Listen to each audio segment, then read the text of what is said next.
Another day, another remake. This week we're comparing The Wicker Man, 1973 versus 2006. Please remember to like the video if you like it, leave us a comment if you have any thoughts on the vid, and subscribe if you'd like to follow our content. To start, we'll look at Robin Hardy's 1973 film starring Edward Woodward and Christopher Lee. To be honest, it's very hard to find fault with this film. As folklore horror goes, it's everything you'd want. From the very beginning, the music is introduced as a supporting character. Each tune has a purpose, a part to play in the plot. An early and recurring tune, Corn Rigs, tells of an encounter during a festival celebrating the first harvest. A good harvest is everything to the residents of Summerall. Early on, we're treated to The Landlord's Daughter, a salacious ballad sung by the entirety of the island's inn, the Green Man, upon welcoming Edward Woodward's Sergeant Howie and introducing Willow, the inn barmaid and the eponymous landlord's daughter. It serves as an introduction, an indirect invitation to the sergeant, and a very open window into the minds of the Summerall inhabitants. Without a doubt, this film wouldn't be the same without its music. The flute music, as women skip through the fields, is a recurring sound. Could actually be a penny whistle, but you'll know the sound I mean. Summer is a Coming In, a medieval song translation, features at the climax of the movie. It's a powerful song choice for a powerful, unforgettable moment. It feels like every tune has been chosen very carefully, the glue of the film. It's beautiful, and we really recommend getting hold of the soundtrack if you haven't done so already. Sitting side by side with the music is religion, a key theme portrayed in contrasts. On the one hand, Sergeant Howie, we're introduced to him at church, giving a reading. We immediately know a little of his character, his faith. We don't yet know quite how significant a part his religion will play in the film, but before we even know the character's name, we know religion is a big part of who he is. On the other hand, we have the residents of Summerall and their lord, proud pagans. Beltane, their fertility festival, is upon them and preparations are in hand. We have an orgy in the park, observed with disbelief by Sergeant Howie, jumping the bonfire with the hope their fertility efforts will prove fruitful. There's that flute, or penny whistle, again. The importance of May Day is referenced throughout as the event the movie is building up to. The scene in which Christopher Lee's Lord Summerall and Sergeant Howie first meet, with the former explaining their beliefs to the backdrop of some naked islanders, belongs in a list of best movie encounters. As first impressions go, you can't really top it. One should always be open to the regenerative influences, after all. To be honest, the islanders try so hard to keep the sergeant away from their festivities, it really should have been a red flag. Reverse psychology is everywhere. It would actually make a decent drinking game. Shot every time the islanders attempt to deter the sergeant from his fate. 1. The islanders claim to not know Rowan when her photo is passed around. Initially they claim she doesn't belong on the island. She isn't Mae Morrison's daughter. 2. Mae Morrison suggests the sergeant leaves before the May Day festivities begin. 3. The Green Man landlord and his daughter play at knocking him out using the Hand of Glory. Do they know he's awake, or are they giving him a fighting chance?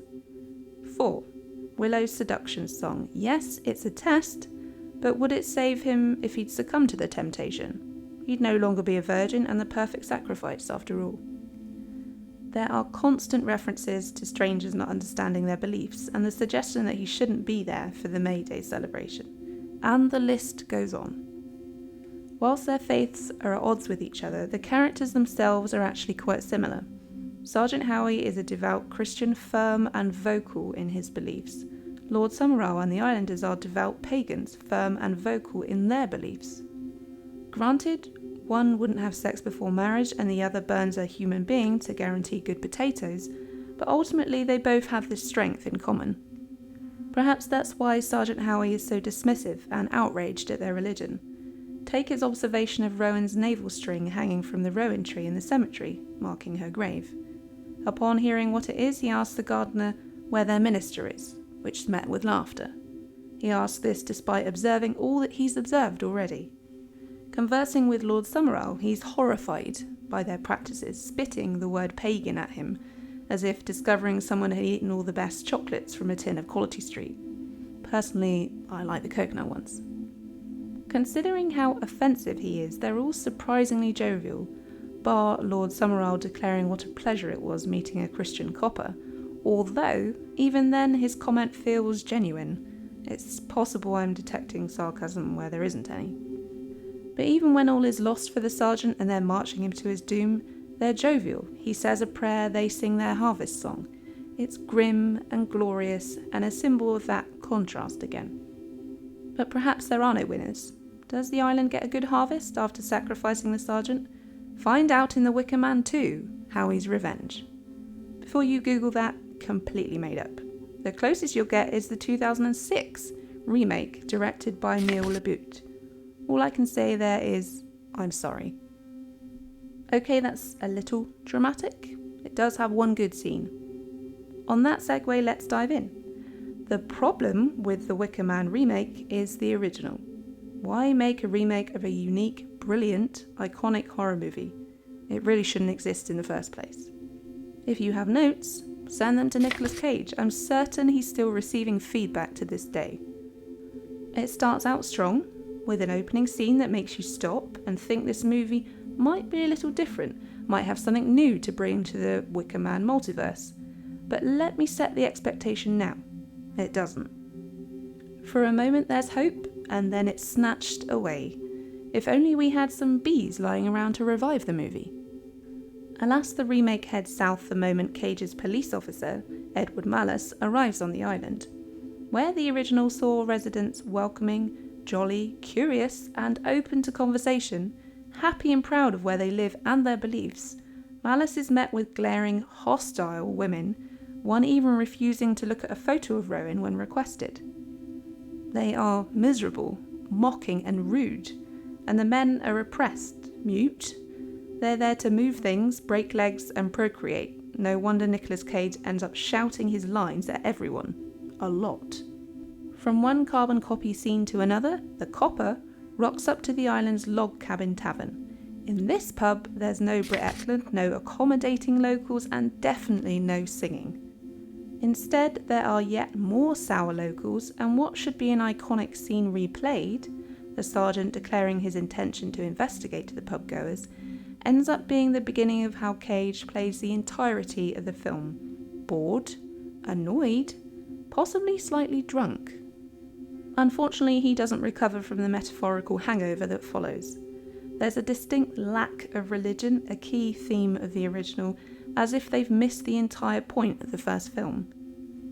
The eccentricities of the islanders are completely overdone and feel entirely misplaced, obscure for the sake of being obscure. The blind elderly twins? Why? Lady Summerisle's entire house? Again, why Summerisle? It's Summerisle. Cage opening each door, finding weirdness after weirdness behind each, like he's searching for David Bowie in Labyrinth. Plot points that make no sense. They want to sacrifice him, but they lock him in a flooded grate. They don't murder, but then they go ahead and murder the boatman. He's a perfect sacrifice for the mother goddess, but they break his bones. Cage dives into the cold water to swim to the plane, with a rowing boat in plain sight. Make any of this make sense. The overacting is painful, the shouting, the franticness, like he's Jack Black in an Ealing comedy, an entirely different movie. And the music, generic, overdramatic, kills any sliver of suspense that might have existed once upon a time, and plays like an episode of Midsummer Murders. When the highlight of the movie is Nicolas Cage's police officer staggering around dressed as a bear, you know you're onto a winner. The film leaves us with an unnecessary end scene that takes us to the mainland. Why? The Wicker Man is Summerisle. It doesn't need a scene in a bar with James Franco grinning like the Cheshire Cat. No. Anyway, hail the Queen of the May. And let us know if you've seen The Wicker Tree, Robin Hardy's follow-up. It's still on our list. As always, we'd love to hear your thoughts. I'm off to watch The Wicker Man remake. Said no one ever.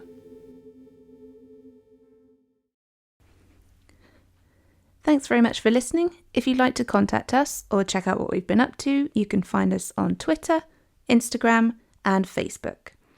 If you enjoyed the video today, please do like it, subscribe to the channel, and ding the bell to receive notifications about new videos. See you in the next one.